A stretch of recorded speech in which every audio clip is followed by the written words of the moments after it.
Hi, I'm Lee Beers with OSU Extension in Trumbull County. I'm Chris Zoller, Extension Educator for Agriculture and Natural Resources in Tuscawarwas County. Today, we're going to talk a little bit about our 2020 eFields Industrial Hemp for Fiber in Northeastern Ohio experiment.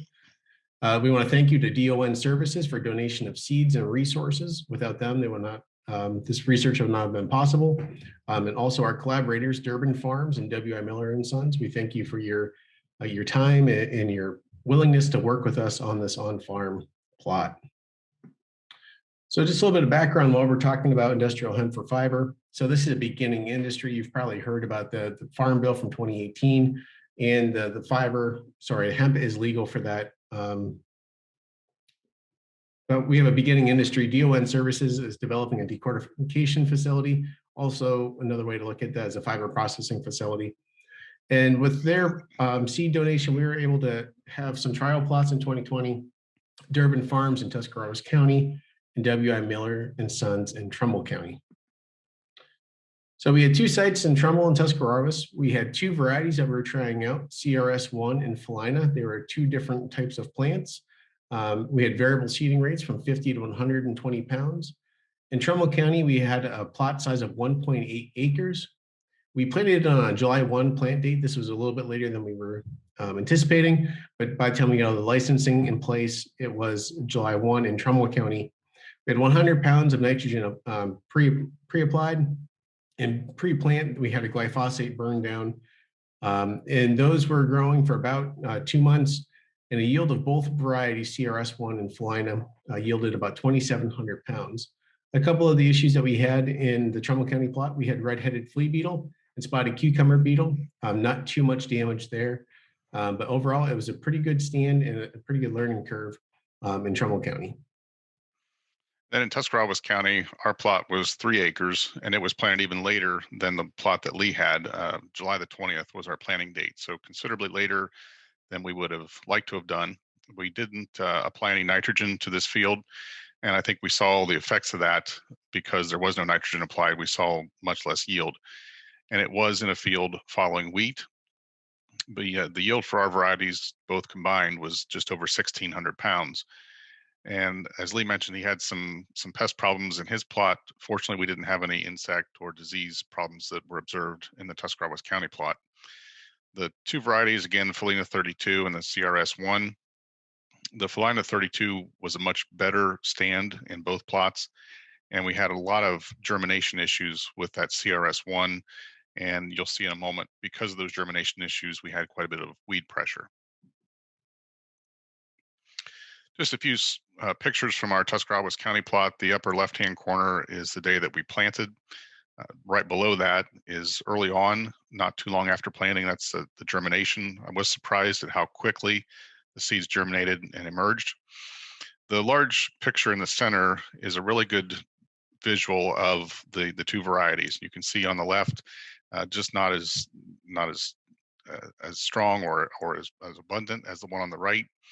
And above that, you see that's a lot of grass, a lot of foxtail that has come in much of that field, again, because of that poor germination and slow emergence.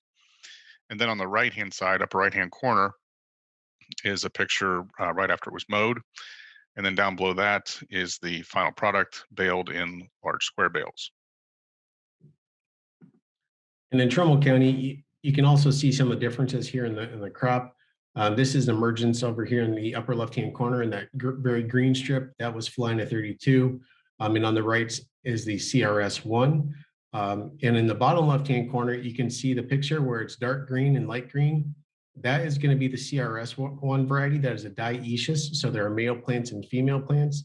That light, pale yellow, pale green color are the male plants as they germinated and grew to full maturity rather quickly. They were only about 18 inches tall. And as they started to die off, they turned to a more pale green color, while the female plants, which are the darker green, continued to grow, but they only reached a maximum height of about 24 inches for the female plants.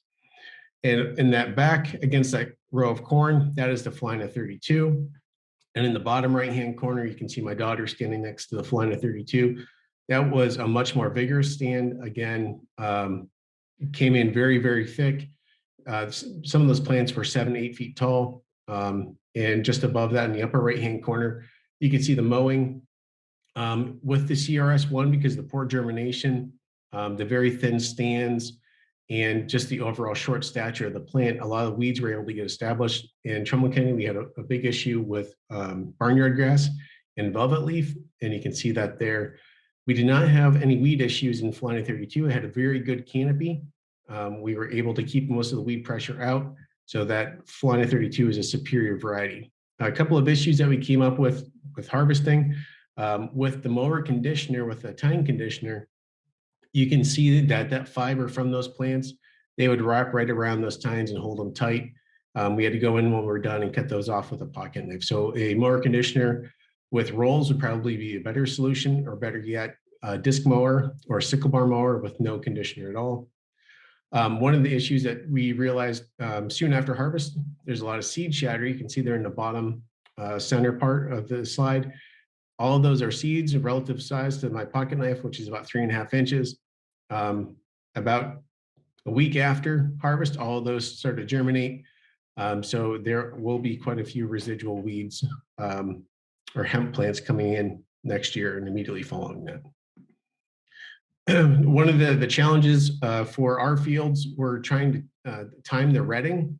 And this wasn't just for our plots. This was a unique challenge for all of the growers growing industrial hemp for fiber. It's more of an art rather than a science. You're essentially letting the hemp plants sit out in the field for about, in Trumbull County, it was about 6 to 8 weeks. Some other farmers, they let it sit for 2 weeks, and you can see where these fibers come off of the plant. It really does look like a giant ball of twine when it is baled up.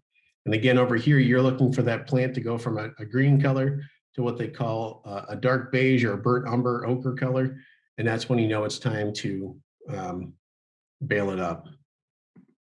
If you have any questions, feel free to reach out to myself in Trumbull County. There's my contact information, or Chris Zoller in Tuscawarwas County.